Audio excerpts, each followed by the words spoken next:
ఎంత గండం గడిచింది. ఎందుకింత అగాయిత్యం చేసావు? చెప్పమ్మా. అన్నయ్య ఆపడానికి నాకు అంతకంటే మార్గం కనిపించలేదు. అన్నయ్య అతన్ని కొట్టి చంపేస్తాడేమో అని భయం వేసింది. నీ భయం ఇదొక్కటేనా? ఇంకేమైనా ఉందా? మేమిద్దరం ప్రేమించుకుంటున్నాం. ప్రేమించుకుంటే ఈ జై కామరాజు వడయారు కొడుకును కొడతారా? ఒక్కొక్కని నా రోడ్డు రోడ్ల కింద పెట్టి అప్పడనిన్నట్లు నడిపేస్తాను. నేను మంచికి కన్నడ కంటి ఇవ్వను, చెడుకు చందన స్మగ్లర్ వీరప్పన్ని. కొట్టింది కాక అడగడానికి వచ్చారా? జరిగిన దానికి క్షమించమని అడగడానికే వచ్చాం. క్షమించను. ప్రధానమంత్రి ఫోన్ చేసి చెప్పినా క్షమించను. ప్రధానమంత్రి ఏమో. అలాగా. హలో, నువ్వా? మా ప్రసాద్ను కొట్టిన విషయం నీ దాకా వచ్చిందా? నా కొడుకును కొట్టిన వాళ్ళను తారులో కలిపి రోడ్డు వేసేంత వరకు నిద్రపోదని నా రోడ్ల మీద ప్రమాణం చేశాను రా. నా బావమరిది అమెరికా నుంచి. అప్పుడే నా పరువు ఇండియా దాటి అమెరికా దాకా వెళ్ళింది. అసలు నా ఇంటికి రావడానికి సిగ్గులేదు మీకు? చూస్తే దిట్టంగా నలుగురున్నారు. మీరు ఎవరు నా కొడుకును కొట్టింది చెప్పండి. నేనే కొట్టాను. నా కొడుకుని 10 మందిలో కొడతావా? పరువు లేని కుటుంబంలోని మనిషి కాబట్టి పశువులా ప్రవర్తించావు. మగవాడ నాకు చెయ్యి వేస్తాడు. వేస్తే నీ చెల్లెలు ఎందుకు ఊరుకుంది? ప్రేమించింది కాబట్టి ఊరుకుంది. చిచ్చే, వంశాన్ని బట్టి ఆలోచనలు, ఆలోచనలు బట్టి బుద్ధులు. ఆడపిల్లలు పెంచుకోవడం చేతగాక ఊరు మీద వదిలిపెట్టిన మీ కుటుంబం బతుకు ఎలాంటిదో. కప్పు కొడుతుంది. బయటికి వెళ్ళండి నాయన, ఇల్లంతా కడిగించుకోవాలి. వెళ్ళండి. మా అమ్మ మళ్ళీ చచ్చిపోయింది. మా అమ్మ ఫోటో బద్దలు కొడతావా? నిన్ను ఎందుకంత కోపం వచ్చింది? మా అమ్మ ఫోటో పగల కొడితే నాకు కోపం, పక్కింటోడు కోపం వస్తుందా? ఆ ఫోటోకి ప్రాణం లేదుగా. అయినా అదంటే నాకు ప్రాణం. ఎప్పుడో చచ్చిపోయిన మీ అమ్మ ఫోటో పగల కొడితేనే మీకింత ఉలుకొచ్చిందే. ప్రాణానికి ప్రాణమైన నా చెల్లెల మీద చేయి పడితే నా రక్తం ఉడికిపోదా? అదే ఆడదాన్ని గౌరవించడం చేతకాని మనిషివి అమ్మ ఫోటో మాత్రం పెట్టావు. ఇందాకేమన్నారు? మగాడన్నాక ఆడపిల్ల మీద చెయ్యేడా అని అన్నారు కదా. నేను ఇప్పుడు మీ పెళ్ళ మీద చెయ్యేస్తాను. మగాడే కదా, పోలే మీరు ఊరుకుంటారా? రంగా, అమ్మా క్షమించమ్మా. అంతేనమ్మా, అంతే. దోపిడీలు చేసేవాళ్ళు, మద్దతులు చేసేవాళ్ళు, మానభంగాలు చేసేవాళ్ళు దర్జాగా తలెత్తుకు బతుకుతున్నారు. కానీ ఆడపిల్లల్ని కన్నవాళ్ళు మాత్రం తలెత్తుకు బతకలేకపోతున్నారు. అదండి ప్రపంచం. వస్తాం సార్, వస్తాం. ఇందాక మీ ఇల్లు కడుక్కోవాలన్నారుగా, మర్చిపోకుండా ఫినాయిల్తో కడుక్కోండి. పదన్నా. అమ్మా, నీకో శుభవార్తే. నీ మనవడికి రఘురామయ్య గారి అమ్మాయితో పెళ్లి కుదిరింది. అవును, ఈ రఘురామయ్య గారే. ఓకేను.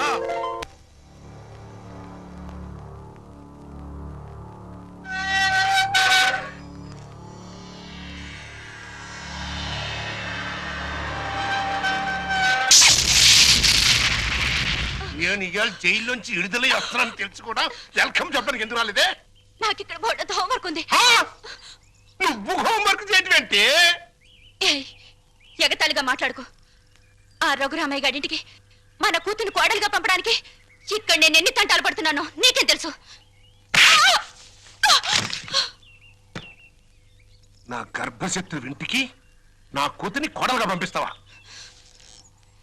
మన జీవితానికి విలన్ అనుకున్న వాడింటికి నాగుపావుని వదిలావనుకో, ఊహించుకో.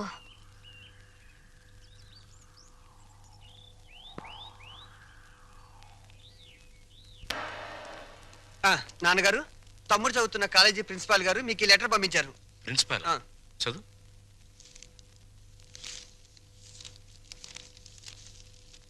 గౌరవనీయులైన రఘురామయ్య గారికి నమస్కారములు. మీ అబ్బాయి రవి గురించి ఒక ముఖ్యమైన విషయం మాట్లాడాలి. బయలుదేరి వస్తే ఒక ఆత్మహత్యను నివారించిన వారు అవుతారు. ఇట్లు భవదీయుడు Bhavani Prasad, principal, MRC college. మీ అబ్బాయి రవి ప్రవర్తన ఏం బాగోట్లేదు. అయితే వాడు మా రవి అయి ఉండడు. తమ పిల్లల గురించి పెద్దండ్రి అలాగే అనుకుంటారండి. కానీ మీ వాడు సామాన్యుడు కాదు. కొత్తగా చేరిన స్టూడెంట్స్ ని ర్యాగింగ్ చేయటం, ఆడపిల్లల్ని అల్లరి చేయటం, లెక్చరర్స్ ని ఏడిపించడం. మా ప్రిన్సిపాల్ గారిని కూడా ఏడిపిస్తున్నాడండి. ఎస్, మీరు మా వాడి మీద వేస్తున్న అభాండాలు నమ్మలేకపోతున్నామండి. వాట్? నావి అభాండాలా? What do you mean by that? అది కాదండి. రంగా నువ్వు ఊరుకో. సార్, మా వాడు. నో నో నో నో, మీరు వెళ్ళి కాసేపు ఆ పక్కన వెయిట్ చేయండి. నేను మీ వాడిని పిలిచి విచారిస్తాను. అతనేమిటో అతని ప్రవర్తన ఏమిటో మీకే తెలుస్తుంది. ప్యూన్ ఇవన్నీ ఒట్టి గ్యాస్ కవర్లే. రవి గారు మిమ్మల్ని ప్రిన్సిపాల్ గారు పిలుస్తున్నారు. ఏంటి పిలిచారట? What is the matter? మొన్న కాలేజీలో కొత్తగా చేరిన సుబ్బారావు అనే కుర్రాడిని నువ్వు ర్యాగింగ్ చేశావు. ఫలితంగా అతని కాలు విరిగిపోయింది. దానికి నీ సమాధానం ఏంటి? పుత్తూరు వెళ్ళి కట్టించుకోమనండి. కొత్తగా కాలేజీకి వచ్చిన వాళ్ళని ర్యాగింగ్ చేయటం పాత రోజుల నుంచి వస్తున్న ఆచారం. దానికి ఇప్పుడు విచారణ ఏంటండి నా బొంద? ఆ కుర్రాడి సంగతి అలా ఉంచు. రాణి అనే అమ్మాయితో నువ్వు తిరగటం అందరికీ తెలుసు. ఆ అమ్మాయి జీవితాన్ని నువ్వు నాశనం చేశావు. ఆ పెళ్లి ఇప్పుడు గర్భవతి. నాకు తెలియకుండా మీకెలా తెలుసు సార్? మీ దగ్గరకు వచ్చి చెప్పుకుందా? Shut up! లేకపోతే ఏంటి సార్? నాలాంటి గ్లామరస్ అబ్బాయికి 10 మంది గర్ల్ ఫ్రెండ్స్ ఉండటం చాలా సహజం. మీరంటున్నట్టు ఆ అమ్మాయిని నేను అనుభవిస్తే ఆ అమ్మాయి కూడా నా వల్ల అనుభూతిని పొందింది. ఇది తప్పు అని మీరనుకుంటే ఆడవాళ్ళందరినీ పువ్వుల్లో పెట్టి పూజించుకోండి. కానీ నేను చేసేది ఇంతే. అమ్మాయి రాణి, రాణి, ఇతను చెప్పిందంతా విన్నావు కదా? నువ్వేమైనా చెప్పదలుచుకుంటే నిర్భయంగా చెప్పు. సార్, ఏ పరువు గల ఆడపిల్లైనా కావాలని కాలు జారదు. ప్రేమించిన వాడు తనే సర్వస్వాన్ని నమ్మించినప్పుడు విచక్షణ పోవచ్చు. నన్నంత నమ్మించి దుర్మార్గానికి హద్దులు ఉండవని నిరూపించాడు ఈ మహానుభావుడు. ఊరుకో అమ్మా, ఊరుకో. ఆ అమ్మాయి అభిప్రాయం నీ అభిప్రాయం తెలుసుకున్నాను. ఇంకా మీ అమ్మా నాన్నల అభిప్రాయం తెలుసుకోవాలి. తెలుసుకోవాలనుకుంటే మా ఇంటికి వెళ్ళండి. వాళ్ళు మన క్యారెక్టర్ కి యూ సర్టిఫికెట్ ఇస్తారు. అక్కర్లేదు. రఘురామయ్య గారు దయచేయండి. విన్నారా మీ అబ్బాయి మాటలు? అమ్మా, నువ్వు అమ్మాయి పక్కన నిలబడు. చెల్లి నువ్వు కూడా. రే, ఇప్పటి వరకు నువ్వు ఆడదాని గురించి మాట్లాడిన మాటలు తిరిగి ఒక్కసారి మాట్లాడు. అమ్మా చెల్లి కూడా ఆడవలేరా? మాట్లాడు. అమ్మ చెల్లి దానిలా ప్రవర్తించే మనుషులు కాదు. అవునవును. అటువంటి పవిత్రమైన ఇంట్లో దుర్వాసన కొట్టే మాటలతోనూ చేతలతోనూ నువ్వు ఒక్కడివే పుట్టుకొచ్చావు. ఆ అమ్మాయిని ఏం చేద్దాం అనుకుంటున్నావు? అది కాదు నాన్న, నేను ఆ అమ్మాయిని అనుభవించిన మాట నిజం. కానీ బ్రోతలుగా భావించి అనుభవించాను. నిజంగా ప్రేమించుంటే ఆ అమ్మాయి తల్లి ఎవరు, తండ్రి ఎవరు, సంప్రదాయం ఏంటి అని తెలుసుకున్నాను కదా. అయినా ఆఫ్టర్ ఆల్ దాని గురించి ఆలోచిస్తారేంటి నాన్న? ఆ అమ్మాయిని పెళ్లి చేసుకుంటావా లేదా? అది కాదన్నయ్య. నోరు మీరే దుర్మార్గుడా. ఆ పిల్లకి అన్యాయం చేయకన్నయ్య. ఈ పెళ్లి జరగకపోతే అందరం కలిసి నీ అంతు చూస్తాం. నీతో పాటు మేము చేస్తాం. చెప్పరా? చెప్పు చెప్పు చెప్పు. సరే, దండలు తెప్పించండి.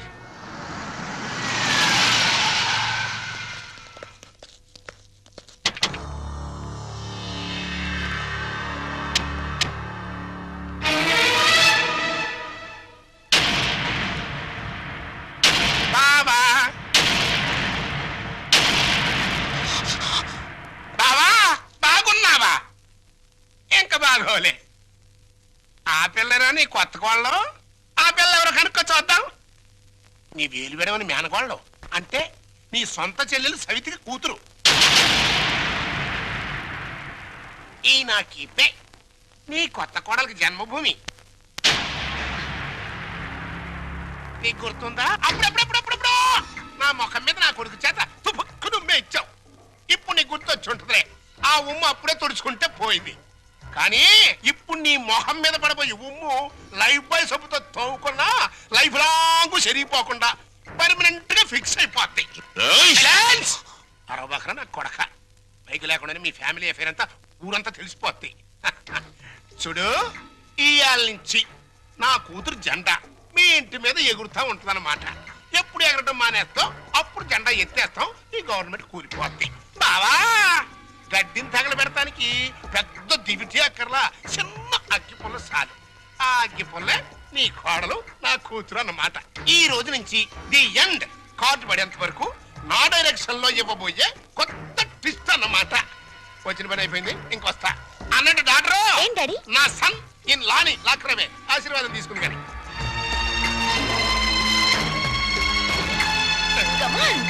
రారా సన్నిల్లా.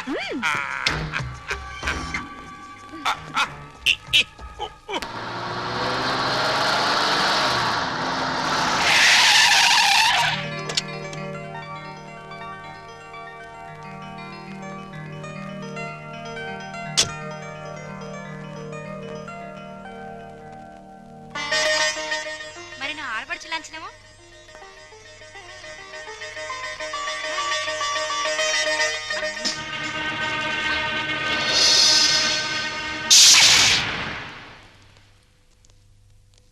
కుడికాలు లోపల పెట్టిరమ్మా.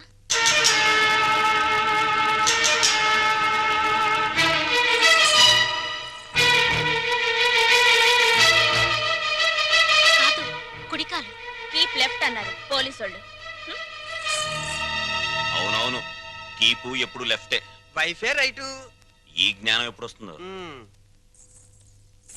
అత్త మామూలుకి నమస్కరించమ్మా.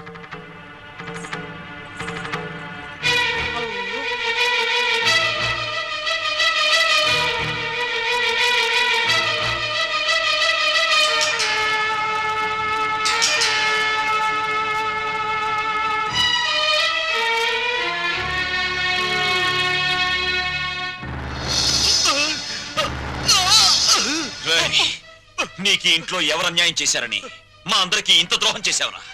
రాణి ఎవరో ముందు నాకు తెలీదు. తెలిసిన తర్వాత ఆ అమ్మాయి లేకుండా నేను బతకలేని తెలిసింది. నన్ను చంపినా సరే నేను మాత్రం రాణినే. రేయ్, రేయ్, ఆపరా.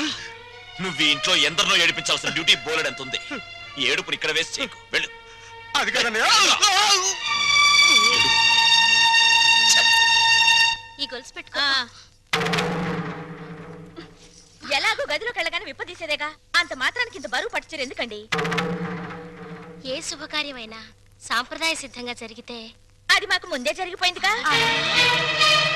గడ్డిని తగలబెడటానికి పెద్ద దివిటి అక్కర్లా, చిన్న అగ్గి పుల్ల చాలు. ఆ అగ్గి పుల్లే నీ కోడలు నా కూతురు అన్నమాట.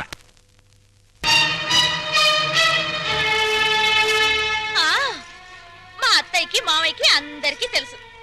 ఆ వీక్ పాయింట్ లీక్ అయ్యాకే నన్ను ఆయనకి తగిలించారు. ఫోన్లేండి, పెళ్లికి ముందు ఏం జరిగినా పెళ్ళయ్యాక ఈ తంతు తప్పదంటే మీకోసం కాసేపు కప్పుకుంటాను.